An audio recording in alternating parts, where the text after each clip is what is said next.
Good evening, Donald. What do you make of the immigration enforcement's attempt at deporting two men from Glasgow? Well, well, I must say, first of all, that the men who have been detained unlawfully here, and I am in full support of our enforcement. They don't get enough respect within the country these days, and quite frankly, it's appalling that our men don't get that respect anymore, especially in this day and age. Uh, so I say, good on our men, good on our boys. Glasgow rejected the move, though. You know, they said, we don't want this deportation to happen, we don't want these men to be detained. Yes, well, Glasgow could say that all they want, but what Glasgow forgets is that it's not about Scotland and Scotland on its own. No, Scotland seems to forget its place, that it's not an independent country. It's a part of the United Kingdom made up of four countries that have united together to face the common enemy. But, I mean, even Nicola Sturgeon, the First Minister of Scotland, tried to intervene. She called the scenes despicable. She called the actions by the Home Office unacceptable. Oh, yes, oh, Sturgeon.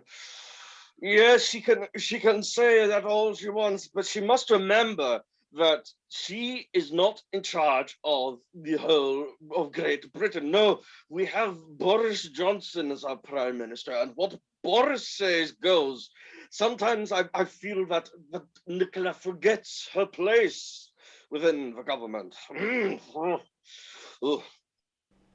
And then, say you're speaking for the Conservative Party, you're speaking on a de facto behalf of the government this morning.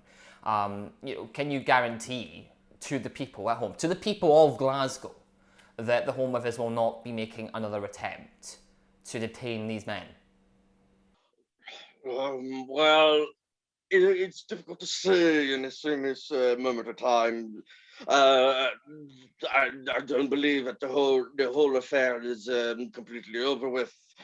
You must understand as well the reason we have this deportation part is due to the fact that we need to keep an eye on these people that are coming into our countries. We need to run these background checks. But the people of Glasgow will contend that they've done nothing wrong, that they have the right to remain in the UK. They've been here for over 30 years. Can you make that promise? Well, it's one thing about whether or not they've actually done anything wrong, but you need to remember. Well, I mean, if the people, they wouldn't be put in an immigration detention van if the government believed they'd done nothing wrong. You wouldn't put someone of your own in an immigration detention van. You wouldn't put someone who was born and lived in Britain in a van and say, off you go to France. Well, these are people that, you're saying people that are from Britain. We're not on about people from Britain, are we? No, we're on. But even people who were born elsewhere, who came to Britain, who gained British citizenship through the right and proper avenue, you're not going to suddenly then start threatening deportation of them because, well, they're not British, are you? Well, do they? I mean, it all depends, doesn't it? Don't you think? I mean, did they come here legally? Like in the first place, did the parents, I suppose, come here legally? In some cases, Forget about what's legal and what's not legal. This is about morality we're talking about here. Yes. Well, sometimes the line between morality and legality often blend. As we know already. But is it not in the best interest of everybody, government, people, if the government is always acting in the best moral interest of the country rather than necessarily just the best legal interest?